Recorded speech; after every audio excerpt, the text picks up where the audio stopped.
নিজের সঙ্গেই যুদ্ধ ছিল আমার, অন্য কারো সাথে নয়।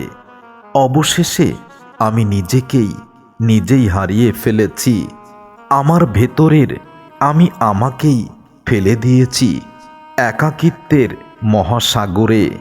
আমার চোখের নিচের কালিটা ঘুমের অভাবে নয়, হাজারবার নিজের কাছে হেরে যাওয়ার নীরব স্বীকারোক্তি।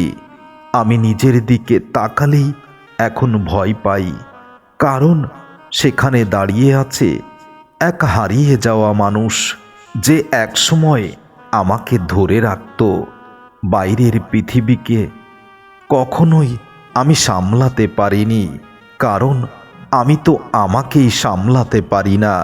আমি আমার কাছেই চরমভাবেই হেরে গেছি। নিজের ভেতরটা আমার ভেঙে গেছে, আর এই ভেঙে যাওয়ার কারণটা আমি নিজেই। কারণ অযোগ্যকে বড় বেশি যোগ্যতার আসনে বসিয়েছি। আমি নিজেকে বলেছিলাম একদিন সব ঠিক হবে, কিন্তু সেই একদিন আর কখনো আমার জীবনে হয়তো আসবে না। স্বপ্নগুলো ধুলো হয়ে গেছে, আর আমি শূন্য হাতে দাঁড়ানো এক পরাজিত পথিক। সবাই ভাবে আমি নীরব, কেউ জানে না এই নীরবতার পেছনে কতটা পরাজয় লুকিয়ে আছে। নিজেকে জড়ো করে বাঁচতে চেয়েছিলাম, কিন্তু ভেতরের ভাঙাচোরা অংশগুলোই আমাকে প্রতিদিন নতুন করে হারিয়ে দেয়। কেউ আমাকে হারায়নি, আমি নিজেই নিজের বিরুদ্ধে দাঁড়িয়ে নিজেকেই পরাজয়ের সাগরে ফেলেছি।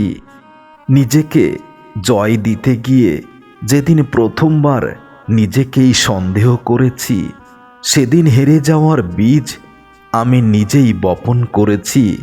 কারণ আমি বুঝেছি, আমি যাকে মন প্রাণ দিয়ে চাই সে আসলে আমার নয়, আর এই আমার চাওয়াটাই ছিল বড় বেশি বেমানান। এই সন্দেহ থেকেই নিজেকে আমি বড় পরাজিত করেছি। আমি ভেবেছিলাম আমি অনেক শক্ত হব, কিন্তু শক্ত হতে গিয়েই নিজের বুকেই একটা দরজা খুলে গেল, যেখানে কষ্ট আমাকে শুধু অপেক্ষায় রেখেছে। নিজেকে আলিঙ্গন করার আমি নিজেই করতে চাই, নিজেকে বোঝার মতো মানুষ নেই। আর আমি তো নিজেকেই ভুল বুঝে নিজেকেই শুধু শাস্তি দিয়ে গেলাম। আমি বাইরে অনেক হাসতে শিখেছি, কিন্তু ভেতরের আমি নিজেকে টুকরো টুকরো করে ফেলেছি, কখন যেন আমি নিজেই জানি না। আর সেখানে শুধু পরাজয়টাই পেয়েছি। নিজের কাছে হেরে যাওয়ার কষ্টটা সবচেয়ে ভয়ঙ্কর, কারণ এই যুদ্ধে নিজেকে দোষ দিতেও পারি না, আবার নিজেকে মাপ করতেও পারি না।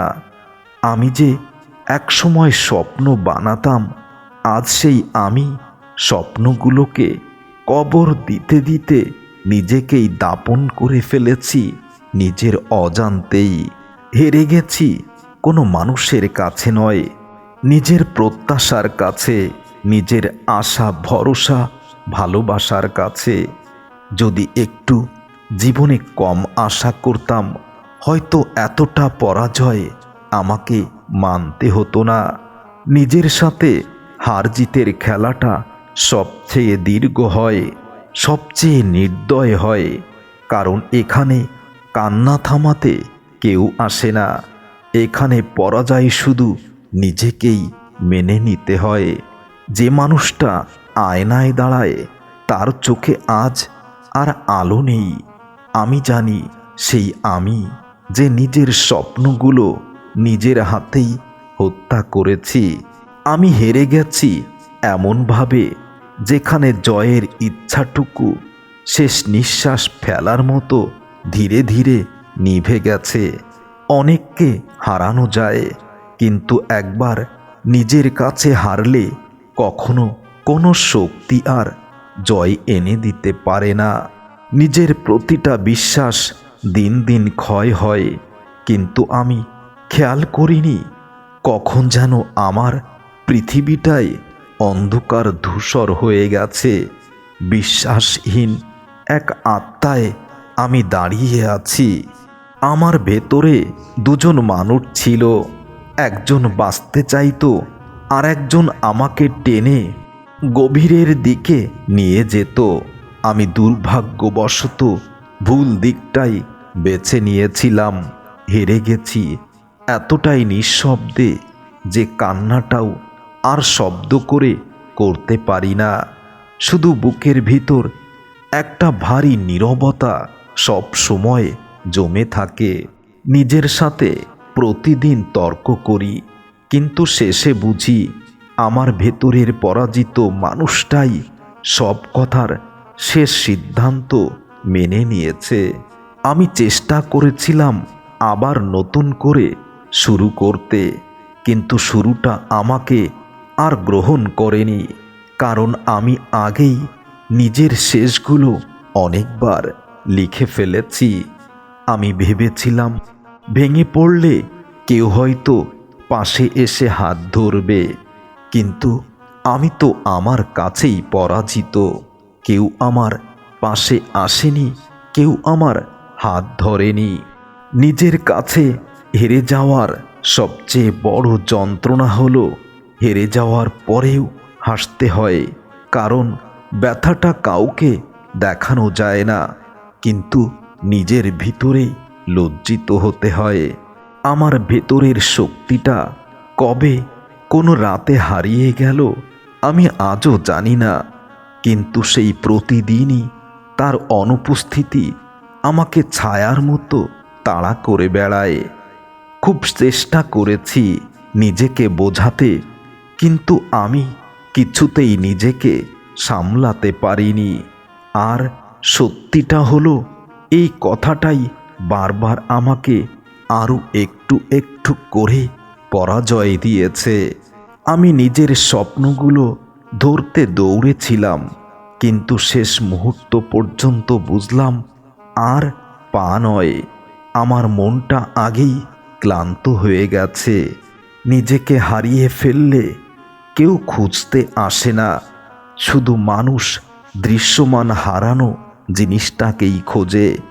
ভাঙা মানুষের ভেতরের ভাঙার শব্দটা কেউ বোঝে না। আমার ভেতরে কোনো যুদ্ধ হয়নি, হয়েছে শুধু আত্মসমর্পণ। আর সবচেয়ে কষ্টের বিষয় হলো, আমি জানতাম না কখন যেন আমার হৃদয়ের জয়ের পতাকা নিমজ্জিত হয়েছে। আমি এতদিন ধরে নিজের সাথে যুদ্ধ করেছি নিঃশব্দে, শেষে বুঝেছি নীরব যুদ্ধের পরাজয় সবচেয়ে বেশি রক্তক্ষরণ করায়। যে আমি একসময় শক্ত ছিলাম, আজ সেই আমি নিজের দুর্বলতায় ভরে গেছি, নিজের পরাজয়ে। হেরে যাওয়া মানুষগুলো চিৎকার করতে পারে না, তারা শুধু চোখ নামিয়ে ধীরে ধীরে অদৃশ্য হয়ে যায়। আমি নিজের কাছে হেরেছি, কারণ নিজের দুঃখটা কাউকে দিয়ে বোঝাতে পারিনি। আর একা ব্যথা বহন করতে করতে নিজে নিজেকে হারিয়ে ফেলেছি। নিজেকে হারানোর দিন আমি কারো কাছে সাহায্য চাইনি, কারণ আমি জানতাম আমার ভেতরের পরাজয় কেউ দেখতে আসবে না। হেরে যাওয়ার পরও নিজেকে স্বাভাবিক দেখানোর চেষ্টা করাটা আরও এক ধরনের পরাজয়, যা কেউ জানে না। শুধু বুকের ভিতর নিভে থাকা আমিই জানি। যেদিন বুঝলাম নিজের জন্য আর লড়াই করতে আমি প্রস্তুত নই, সেদিন জানতে পারলাম সবচেয়ে বড় পরাজয় আমার ভেতর থেকেই শুরু হয়ে গেছে। আমি নিজেকে জাগাতে গিয়েছিলাম, কিন্তু আমার ভেতরের ক্লান্ত মানুষটা কতদিন আগেই ঘুমিয়ে পড়েছে। আমাকে আর জাগানো যাবে না। পরাজয় মেনে নিয়েছি, জীবনের শত পরাজয় সব আজ মাথা পেতে গ্রহণ করেছি, কারণ আমি তো এমন কাউকে বিশ্বাস করে জীবনটাকেই নষ্ট করেছি, যেখানে শুধু আমার পৃথিবীটা নয়, আমি আমার নিজের কাছেই হেরে গেছি।